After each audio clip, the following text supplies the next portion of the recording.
Assalamualaikum warahmatullahi wabarakatuh.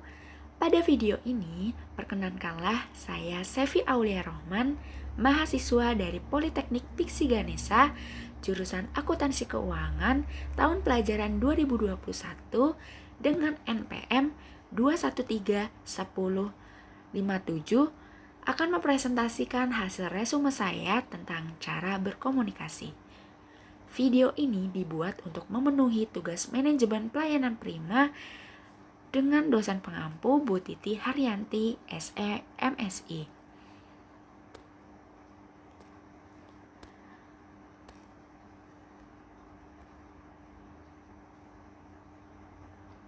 Di dalam video ini ada beberapa subbab yang akan dibahas.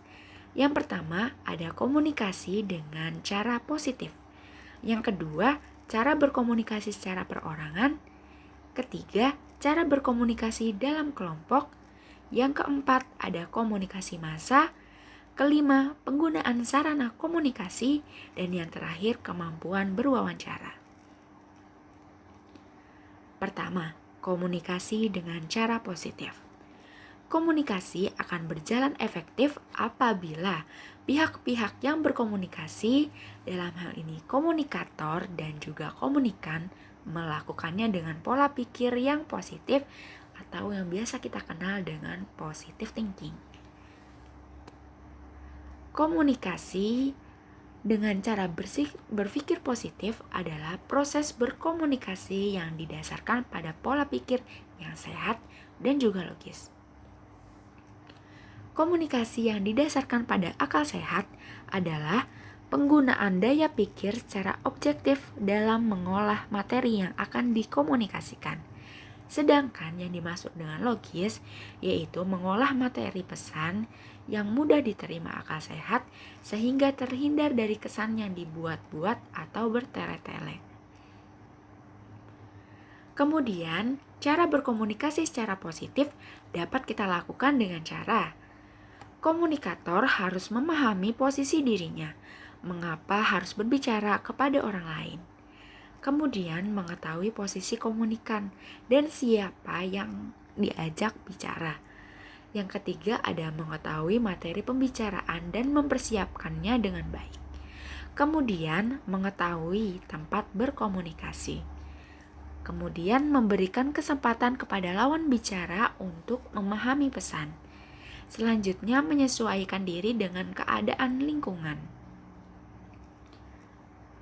Selanjutnya, mengupayakan untuk dapat berbicara dengan gaya atau sikap yang menyenangkan, menghargai dan menghormati lawan bicara.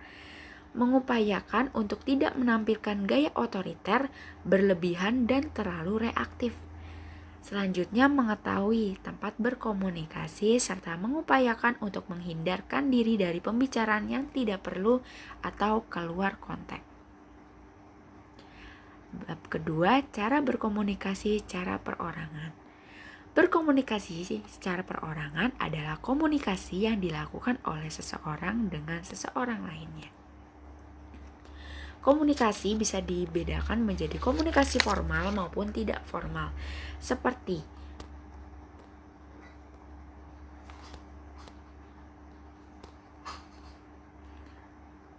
melaksanakan wawancara dan tanya jawab.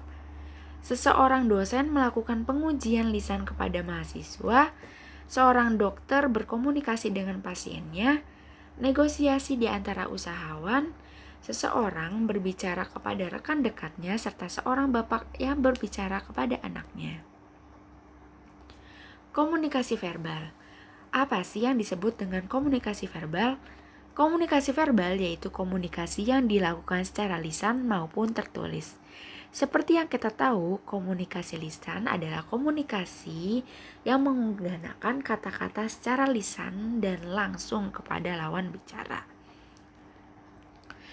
Secara langsung, maksudnya di sini yaitu kita bertemu secara tatap muka dalam ruangan. Tidak langsung juga dengan cara video konferensi. Kemudian ada komunikasi tertulis. Komunikasi tertulis adalah komunikasi dengan media tulisan seperti surat, pos, telex, fax, email, dan lain sebagainya. Respon dari komunikasi verbal tersendiri dibagi menjadi 3, yaitu respon mendengarkan. Respon mendengarkan sendiri meliputi 3 hal, yaitu ada menerima pesan, proses pengendalian pesan, dan pengiriman pesan kembali. Dalam praktek komunikasi ini kita menemukan 4 respon verbal.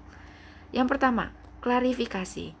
Klarifikasi yaitu respon untuk mencari atau menentukan kejelasan. Klarifikasi di sini biasanya diawali dengan kata-kata, apakah yang Anda maksudkan adalah bla bla bla bla bla. Yang kemudian, poin kedua, parafrase atau paraphrase. Contoh kalimatnya biasanya Anda menyatakan bahwa parafrase ini adalah respon berupa pengembalian isi pesan. Parafrase ini juga ditujukan untuk membantu komunikan mampu memfokuskan isi pesan yang sudah disampaikan atau memperbaiki isi pesan yang ingin disampaikan tetapi belum tersampaikan. Poin selanjutnya yaitu refleksi perasaan atau reflection of feeling. Contoh kalimat yang biasa digunakan adalah, apakah kekecewaan Anda karena? Refleks perasaan mendorong komunikan agar dapat mengemukakan perasaannya. Dan poin terakhir adalah penyimpulan. Penyimpulan di sini adalah penyimpulan pada pesan yang diterima. Kemudian respon tindakan.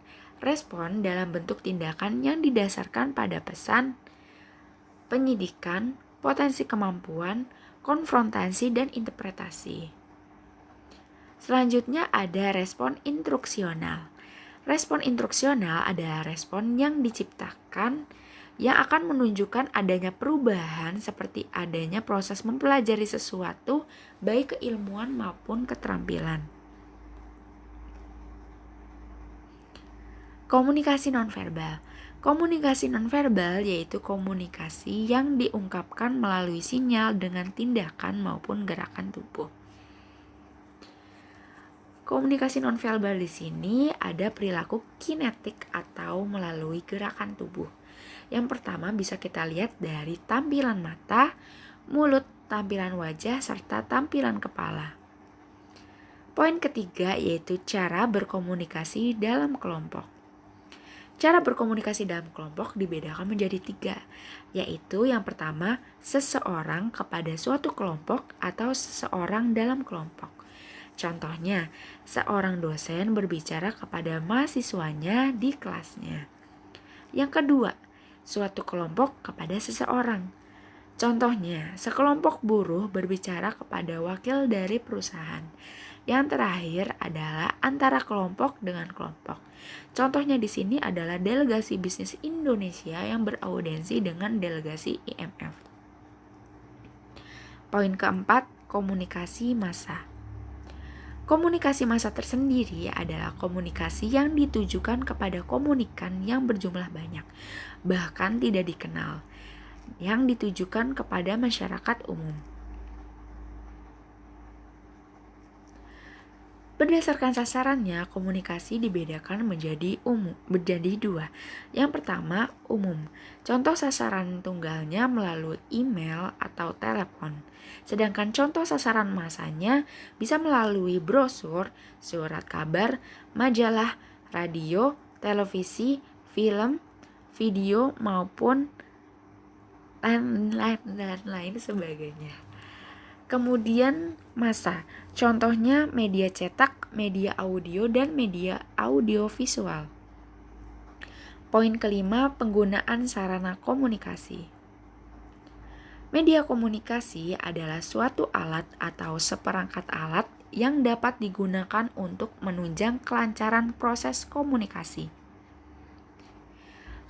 Media komunikasi bisnis di sini ada manajemen, intern direksi bisa melalui LAN, CCTV, memo. Kemudian di luar ruangan kita bisa menggunakan HP, telepon maupun fax. Yang ketiga, rapat, LCD, foto dan video. Kemudian media komunikasi bisnis di pendidikan kita bisa melalui transparansi, overhead proyektor, video, TV, maupun sistem audio. Sedangkan yang poin ketiga adalah mitra bisnis, melalui telegram, surat, email, HP, serta penyeranta. Fungsi komunikasi.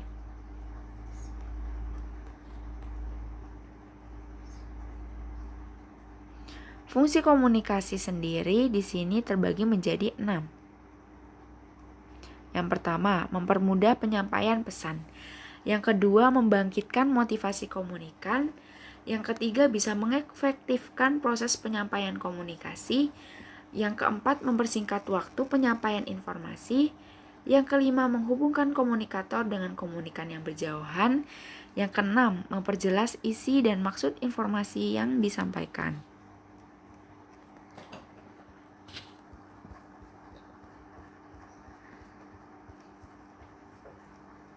Jenis-jenis media komunikasi atau alat yang digunakan. Yang pertama, audio. Audio bisa diambil contoh radio dan telepon. Visual bisa berupa surat, poster, spanduk, media cetak. Dan audiovisual kita kasih contoh televisi, video, dan film.